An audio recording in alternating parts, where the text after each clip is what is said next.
Vamos fazer uma oração. Fechar. Estamos aqui, né, mais uma vez, né, agradecer primeiramente a Deus, nosso Senhor Jesus, nosso Espírito Santo, pelo estudo da escola sabatina. Hoje eu trabalhei, então não fiz a escola sabatina mais cedo, mas estou aqui com força, vontade e alegria, né, principalmente buscando a presença de nosso companheiro Espírito Santo para nos dar força e sabedoria. Está aqui agora para nós acompanhar a escola sabatina. Se eu te peço, te agradeço. Vamos, Senhor Jesus. Amém. Amém. Vamos lá. Vamos lá. Um hebreu em Alternas. Alternas estava cheia de ídolos, conhecendo a história de seus próprios povos e suas próprias propriações a idolatrias. A pensar das advertência, Paulo indignou-se também com todos os ídolos que encontrou naquela cidade. O apóstolo teve compaixões pelos aterninenses que morreria no pecado. Se não aprendesse sobre o verdadeiro Deus, nossa cidade ainda está cheia de ídolos, embora seja menos obsessivos do que o que Paulo viu. E, infelizmente, muitos crentes são capazes de caminhar por uma cidade sem reagir minimamente aos seus ídolos. Paulo, porém, estava ligado o suficiente ao Espírito Santo para reagir diferentemente de outros crentes que ainda não entendiam que o evangelho era para todo o mundo.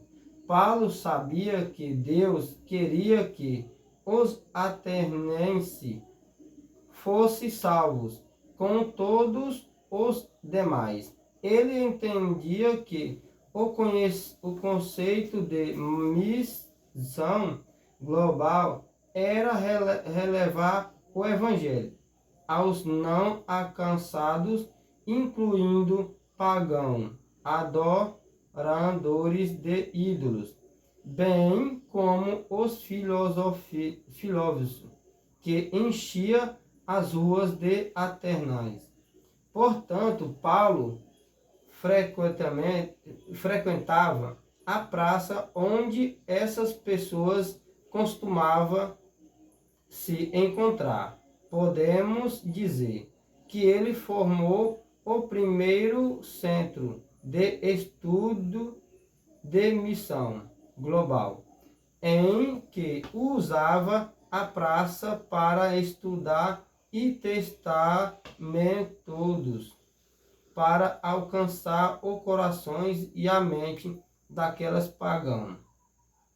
Paulo sabia que não podia se aproximar dos atenienses da mesma forma que se aproximava dos judeus, ou mesmo dos gentios. Temente a Deus, aqueles eram pessoas cujo ponto de partida não era o Deus de Israel, nem suas obras entre as nações israelitas, embora esse conceito fossem fundamentais para judeus e gentios. Temente a Deus não significava nada para as pessoas que Paulo encontrou na praça ateniense. Por isso, seria necessário uma abordagem inteiramente nova.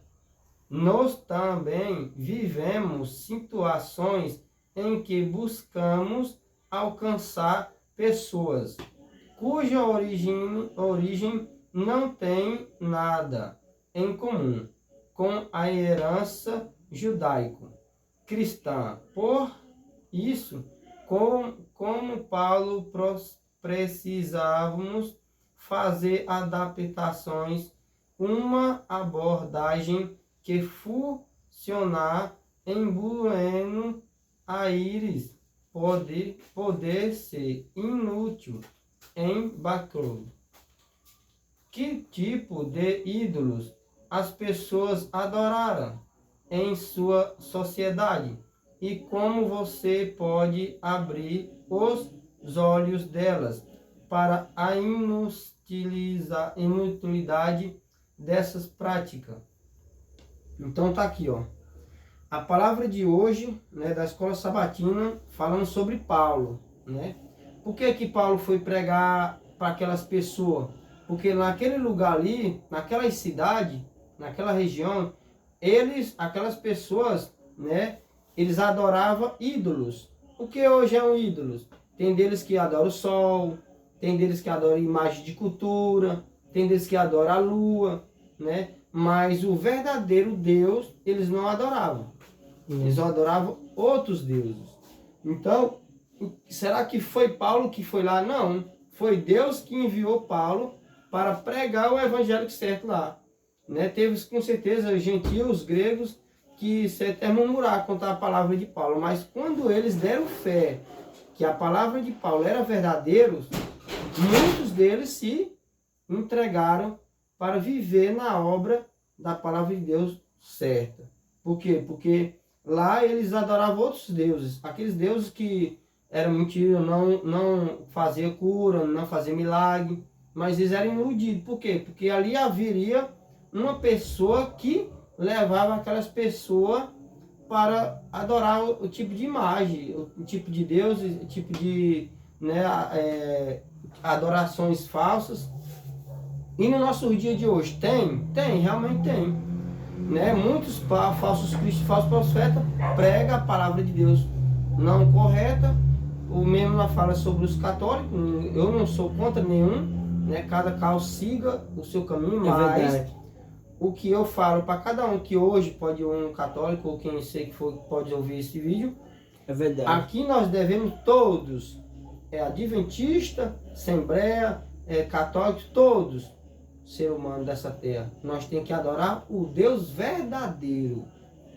Não devemos adorar a imagem de ninguém, só de Deus. A imagem, mas é a palavra. A palavra de Deus, essa é a verdadeira. Essa que devemos adorar e nos pregar o evangelho para aquelas pessoas que hoje ainda não entendem da palavra de Deus. Então Paulo, nós sabemos que ele foi um profeta reto com Deus, né? Ele teve, talvez pode ter feito seus defeitos, mas ele crê em Deus, ele foi um homem digno de Deus, levou muitas pessoas a se entregar para Jesus, foi muitas pessoas salvas pelo evangélico dele, de Paulo, e mesmo assim hoje é nós também pode alcançar muitas pessoas, que hoje muitas pessoas precisam do evangelho, precisam da palavra de Deus, para quê? Para que tenha conforto, porque nós vivemos num mundo hoje na tribulações. Muitas pessoas têm deles que querem perder sua vida, tirar sua própria vida, porque o prazer de viver